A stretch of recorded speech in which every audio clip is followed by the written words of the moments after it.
স্বাগতম all engineering সলিউশনে। আমি রয়েছি সোহেল আমিন আপনাদের সাথে।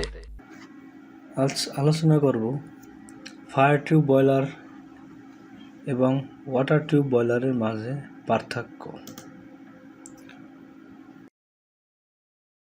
ওয়াটার টিউব বয়লার এটি এমন একটি বয়লার যাতে টিউবগুলির ভিতরে পানি উপস্থিত থাকে এবং গরম ফ্লু গ্যাসগুলি নলকে ঘিরে থাকে। যেহেতু পানি টিউবগুলির অভ্যন্তরে উপস্থিত থাকে, তাই এই বয়লারগুলিকে ওয়াটার টিউব বয়লার বলা হয়। উচ্চ চাপে বাষ্প এই বয়লার দ্বারা উৎপাদিত হয়। বাষ্পের চাপ প্রায় 165 বার থাকে। এই বয়লার উচ্চ চাপ বয়লার বিভাগে আসে। ওয়াটার টিউব বয়লারের বাষ্প উৎপাদনের হার প্রতি ঘন্টায় 450 টনেরও বেশি। প্রদত্ত শক্তির জন্য এই বয়লারে বাষ্প উৎপাদনের জন্য প্রয়োজনীয় তলক্ষেত্রের পরিমাণ কম, অর্থাৎ প্রতি ঘন্টায় 5 মিটার স্কোয়ার পার টন। এর অংশগুলি পৃথক করা যায় বলে মেরামত এবং পরিবহন সহজ।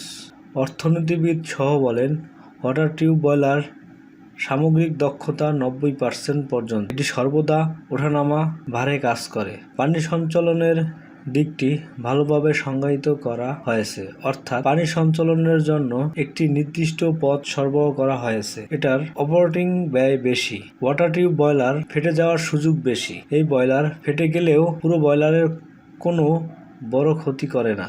এই বয়লারটি পরিচালনা করতে একজন দক্ষ ব্যক্তির প্রয়োজন হয়। এটির উচ্চ রক্ষণাবেক্ষণ ব্যয়, এগুলি ওজনে ভারী, এটি বৃহৎ বিদ্যুৎ কেন্দ্রের জন্য উপযুক্ত।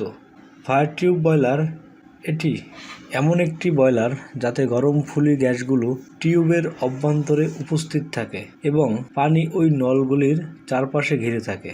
আগুন যেমন টিউবগুলির অভ্যন্তরে উপস্থিত থাকে, তাই এটি ফায়ার টিউব বয়লার হিসেবে পরিচিত। এই বয়লার দ্বারা উৎপাদিত বাষ্পের প্রায় 25 বারের চাপ থাকে এবং সে কারণেই এগুলো নিম্নচাপের বয়লারগুলির বিভাগে আসে। এই বয়লারগুলিতে বাষ্প উৎপাদনের হার কম, অর্থাৎ প্রতি ঘন্টায় 9 টন। প্রদত্ত শক্তির জন্য বাষ্প উৎপাদনের জন্য মেঝের ক্ষেত্রফলের পরিমাণ বেশি এবং প্রতি ঘন্টায় প্রায় 8 মিটার স্কোয়ার পার টন হয়। এই বয়লারগুলির উত্থাপন এবং পরিবহন সহজ নয়। এই বয়লার সামগ্রিক দক্ষতা 75% পর্যন্ত। এটি স্বল্প সময়ের জন্য ওজনকে ওঠানামা করতে কাজ করতে পারে। পানি সঞ্চালনের দিকটি যথাযথভাবে সংজ্ঞায়িত হয় না, অর্থাৎ পানি সঞ্চালনের জন্য একটি নির্দিষ্ট পথ সরবরাহ করা হয় না। এই বয়লারটি অপারেটিং ব্যয় কম, ফেটে যাওয়ার সুযোগ কম। ফেটে যাওয়া বয়লার ক্ষতির আরও বেশি ঝুঁকি নিয়ে আসে। এটি বড় বিদ্যুৎ কেন্দ্রের জন্য উপযুক্ত নয়, তবে ক্ষুদ্র বিদ্যুৎ কেন্দ্রগুলিতে ব্যবহার করা হয়।